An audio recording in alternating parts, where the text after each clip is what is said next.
Hello and welcome to another episode of SqEngineering. I'm Sprutis, and in today's episode we are continuing and trying to make the E36 drivable. So before we do any real upgrades or modifications or bigger work, we need to get it running properly. So what I have is a mass airflow sensor, and I also have this alternator, which is the incorrect one for the second time. So this was supposed to be in the previous package from Autodoc. They sent me an alternator for a V8 or something. So hopefully this is the correct one. And they were questioning if it was new or so that's why I'm making this video.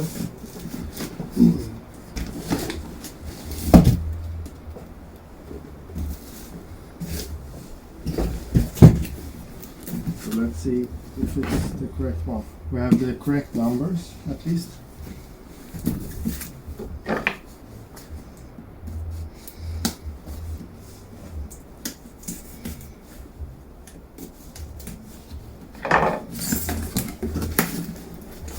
And two more tapes.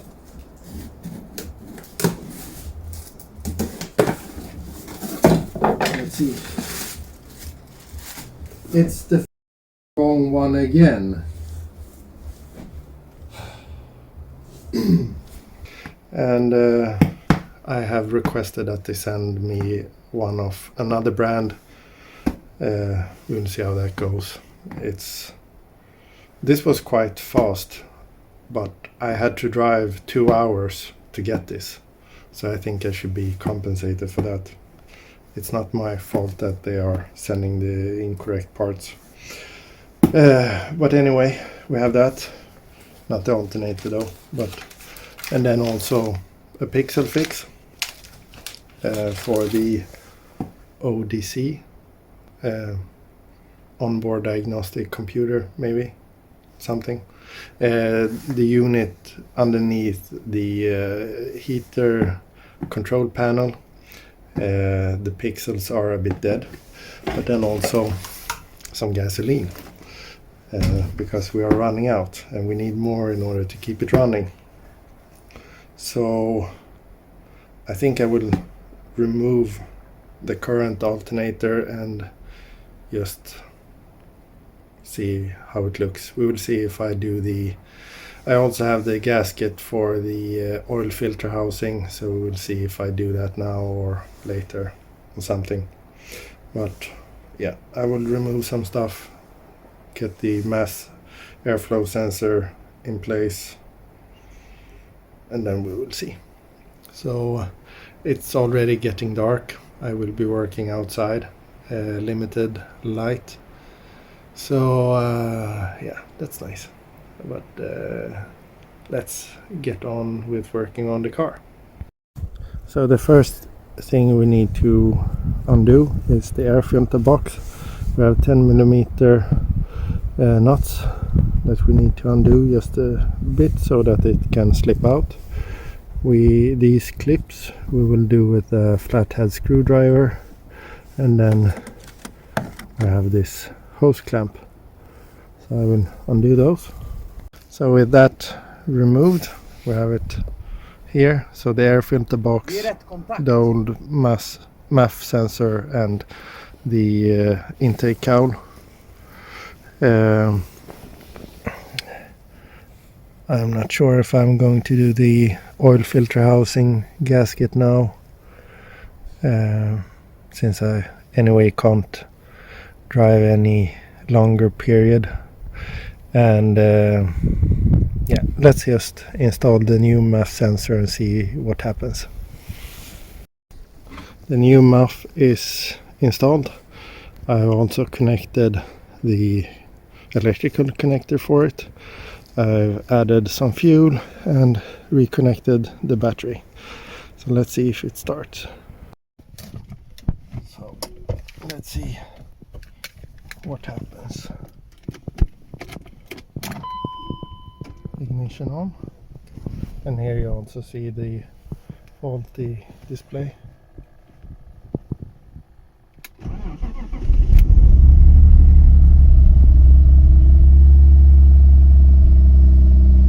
So I think it's running better now with the new MAF. Much better. That's awesome.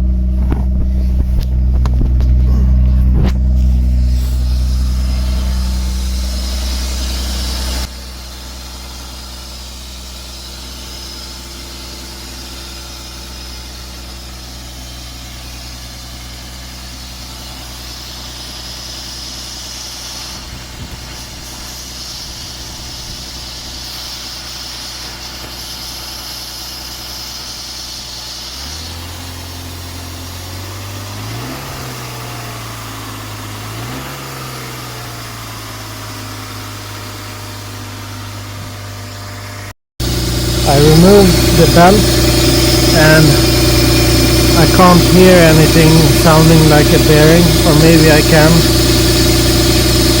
I don't know. So I actually think it's this tensioner pulley.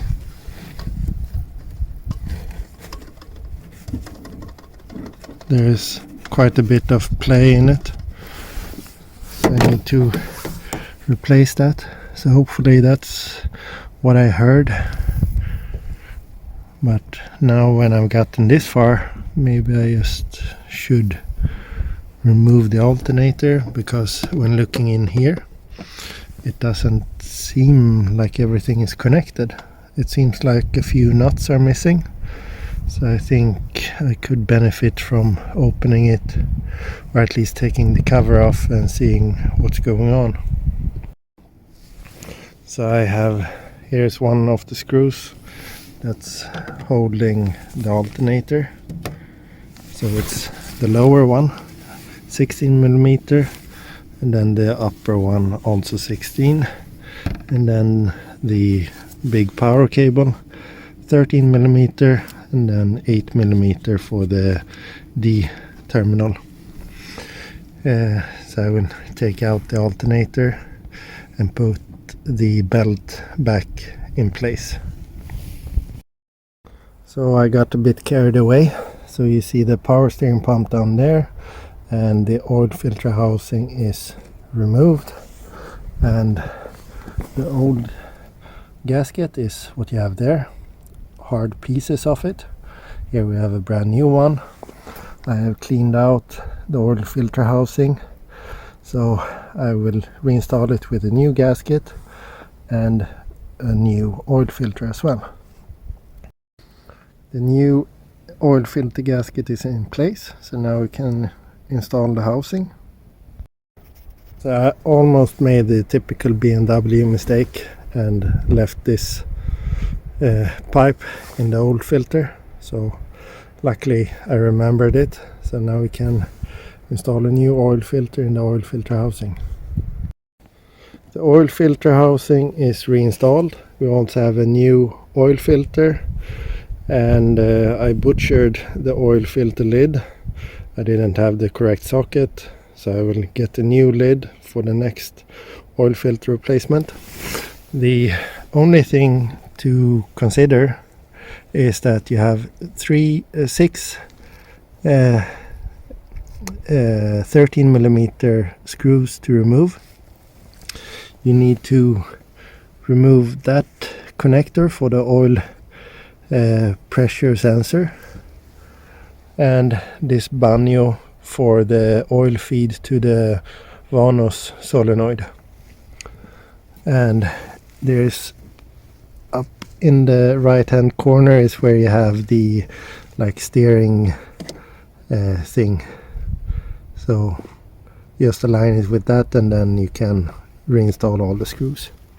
So now I will reinstall the power steering pump. So I'm inside, and I've taken off this back plate or ventilation plate from the alternator.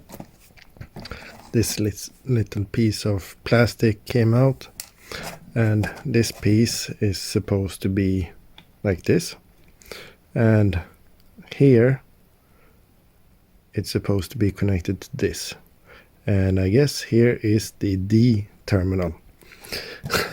What was actually used as a D terminal was this one.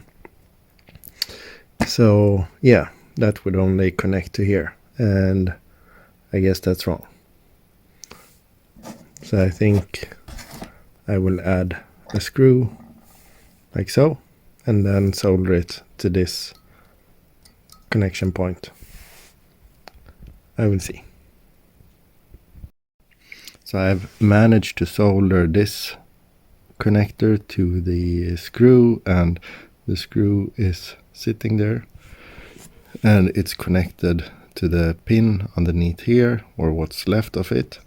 So I will add some melt glue just to sort of reinforce this, and this will be just temporary, just to test out my theory. So I've added some melting glue and a nut just to sort of reinforce the area a bit. I will very carefully add the wire and one of these nuts to lock in the wire. So now we just need to put the cover back on, and then it's ready for going back into the car. But I can't really try it out before I have drained the oil. I really don't feel good about starting it with the oil that's in it right now, so I will need to do that first somehow. And now the cover is also back on, so the alternator is ready to go in the car. So I am draining the oil. It's almost finished. It takes some time when the engine isn't warm and we have minus degrees outside. And underneath, maybe you can see that, that's an offset bushing for the control arm. On the other side, it's a normal centered one. And also the brackets for the sway bar, or the mounting points, not really that great. Of course, same on, can I find it? Yeah, the car is on the ground, so I can't really see much right now. But the alternator is in place, and both connectors, my hand is in the way, but both connectors are tightened, so, and the belt is back in place, so hopefully this works. So we have filled it up with oil.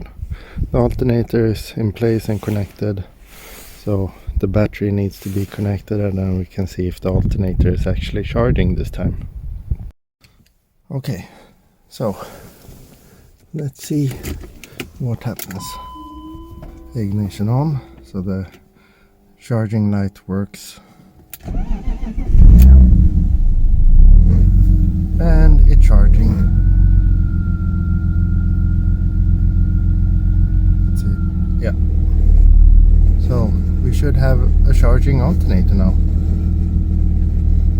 Perfect.